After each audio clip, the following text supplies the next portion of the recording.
আমরা সর্বোপরি সকলেই এটা বিশ্বাস করি, ধর্ম যার যার, এই রাষ্ট্রটা বাংলাদেশটা আমাদের। এটা আমরা মূলনীতিতে বিশ্বাস রেখে আমরা আমাদের ধর্মীয় কাজে অংশগ্রহণ করেছেন সকল পর্যায়ের নেতৃবৃন্দ।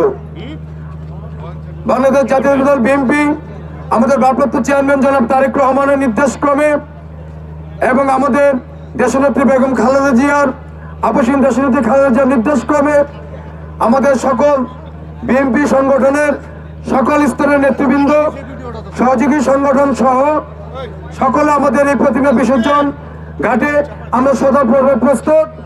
আমাদের সূত্রপর থানা বিএনপির সম্মানিত আহ্বায়ক শেখ আজিজ ইসলাম আজিজ ভাইয়ের নেতৃত্বে উনি সার্বিক ব্যবস্থাপনায় প্রতিমা বিসর্জন ঘাটে যে নিরাপত্তা বলয় সৃষ্টি করেছেন, তা আমি সনাতন ধর্মদলের পক্ষ থেকে এবং সূত্রপর থানা বিএনপির পক্ষ থেকে আমি ওনাকে প্রীতি ও শুভেচ্ছা জানাচ্ছি এবং অভিনন্দন জানাচ্ছি।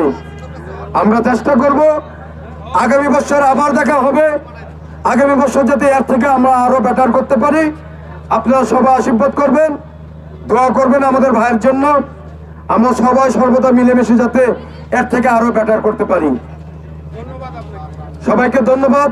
সবাই সুস্থ মতন প্রতিমা বিসর্জন অনুষ্ঠানটি আপনারা উপভোগ করুন এবং আপনাদের সার্বিক সহযোগিতা কামনা করছি। সূত্রপুর থানায় আয়োজিত দুর্গাপূজার প্রতিমা বিসর্জনে আপনারা সবাই আসবেন। সবাই মিলেমিশে আমরা এই প্রতিমা বিসর্জন অনুষ্ঠানটি শেষ করব। এই কাজের জন্য বিএনপির পক্ষ থেকে আপনাদের সাহায্য সহযোগিতা চাই। আপনারা আমাদের সাহায্য সহযোগিতা করবেন। ইনশাআল্লাহ অদূর ভবিষ্যতে আপনাদেরকেও আমরা সাহায্য সহযোগিতা করার চেষ্টা করব। সবার জন্য দুর্গাপূজার শুভেচ্ছা, অভিনন্দন রইল।